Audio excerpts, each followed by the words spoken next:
A Tirania Democrática, por Antônio Torres. Mudam-se os rótulos ao sistema de governar os homens.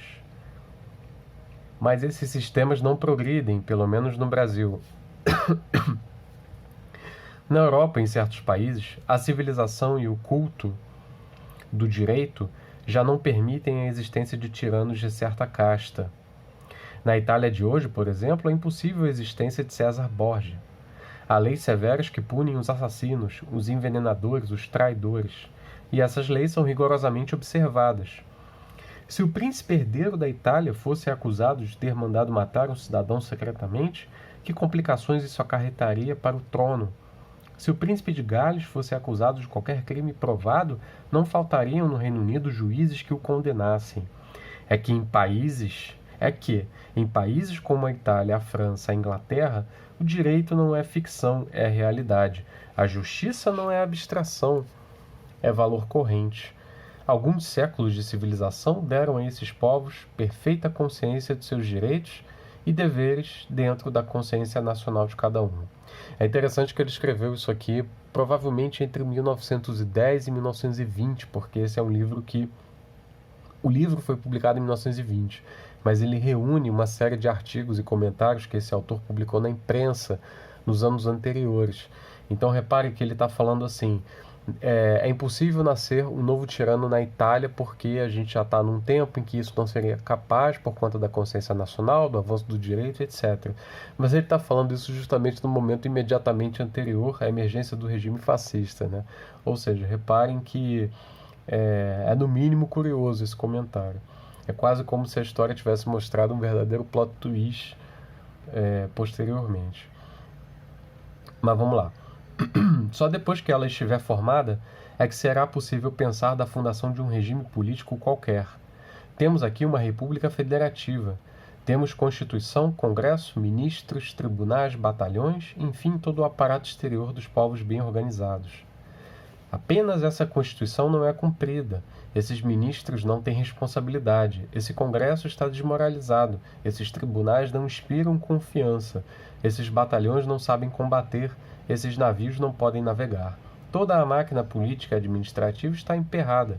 Só há neste país uma instituição séria, estável, permanente, bem equilibrada e respeitada. A das oligarquias, quer dos grandes, quer dos pequenos estados. Essas sim, existem e funcionam admiravelmente. O filho do oligarca, se lhe apetecer, pode mandar raspar a cabeça de qualquer cidadão, o que já se tem dado, sem o menor receio. Pode, se o quiser, mandar matar qualquer desafeto seu. Se os capangas o denunciarem, depois de presos, ninguém o acreditará. E nem haverá juiz capaz de apurar a responsabilidade criminal do rapaz, que será despronunciado, haja o que houver.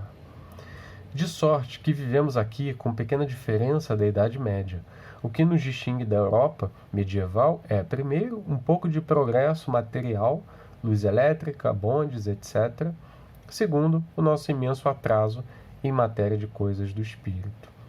É interessante observar aqui aquela clássica crítica ao país em que se vive, quando comparado, por exemplo, a países supostamente mais civilizados ou mais adiantados, que era um pensamento muito comum, que aliás está vivo até hoje, né? E interessante ele levantar essa crítica aqui das oligarquias, que, bom, ele está falando isso numa época em que justamente o Brasil era dominado por oligarquias. E é como se ele estivesse descrevendo aqui um modo de funcionamento, um tipo de comportamento, de dominação característico de certos grupos hoje. Mas no caso dele, ele está falando ali das oligarquias especificamente.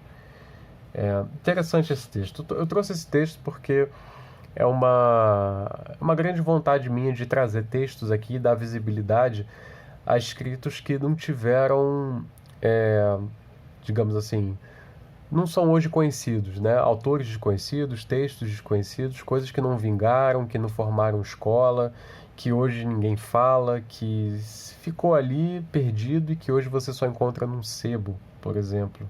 Ou melhor, praticamente só num sebo, né? E esse é um autor entre tantos outros, né? Tem um mar aí de escritores e de autores como esse Antônio Torres que pessoas que foram pessoas que escreveram para as mídias, né? Quer dizer, para as mídias não, no caso para os matutinos, para os periódicos, para os jornais, e tinham seus textos publicados, né? Algumas vezes na semana, uma vez na semana, ou um pouco mais espaçado do que isso. E essas pessoas muitas vezes pegavam seus textos e de vez em quando reuniam em brochura, né? Que é esse caso desse livro aqui. Aqui tem uma coletânea de textos que circularam, não sei se exatamente se limitou só ao Rio de Janeiro ou a São Paulo, mas muito provavelmente só aqui na região Centro-Sul mesmo. E são textos que absolutamente ninguém conhece, mas que muitas vezes são textos críticos altamente interessantes, que falam, que retratam de modo bastante peculiar certos aspectos de uma época que já não existe mais e que é interessante pensar em termos de contraste com o que a gente vive hoje, mas também, por um certo modo, em termos de continuidade, né, de certas mentalidades, de certo estilo de pensamento, uma certa crítica que muitas vezes a gente ouve ainda. Enfim, esse é um texto que eu fiquei com vontade de ler aqui. Tem vários outros, recomendo fortemente. Eu não sei se eu cheguei a falar no início do vídeo, já não lembro mais. Mas o título desse livro aqui é Verdades Indiscretas, por Antônio Torres. Então é isso. Vou deixar a referência aqui na descrição. Obrigado pela sua atenção e obrigado pela oportunidade de leitura. Um abraço e até o próximo vídeo. Tchau, tchau.